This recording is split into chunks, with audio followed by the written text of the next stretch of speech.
Corona का पलटकर वार, अवाम हो जाएं होशियार। ना तो मास्क का इस्तेमाल, ना ही समाजी फासले का ख्याल। शॉपिंग मॉल्स और तफरीही मुकामात पर रश की सूरत हाल के दौरान SOPs मुकम्मल तौर पर नजरअंदाज। लाख कोशिशों से थमने वाला कोरोना जाते जाते पलटकर वापस आ गया। जिसने अब तक वैक्सीनेशन नहीं करवाई, इसके लिए तो खतरा पहले से ज्यादा बढ़ गया। मुल्क में कोरोना की छठी लहर में शिद्दत आ गई। तिब्बी माहिरीन ने खबरदार कर दिया। मस्बत केसेस की शरह 2.14% तक जा पहुंची। एक रोज में 268 अफराद वायरस में मुब्तला हुए। वबा में मुब्तला एक मरीज जान की बाजी हार गया। 70 से जायद मरीज जिंदगी और मौत की जंग लड़ने में मसरूफ।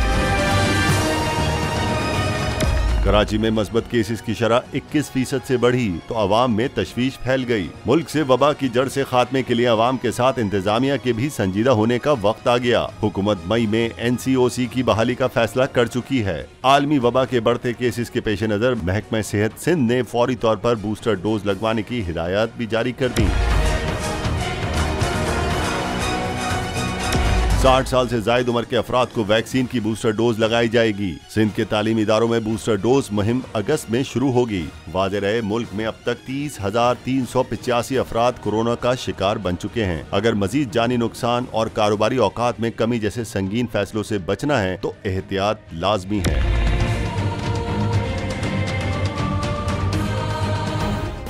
सब्सक्राइब करें और बेल दबाएं ताकि कोई खबर रह न जाए।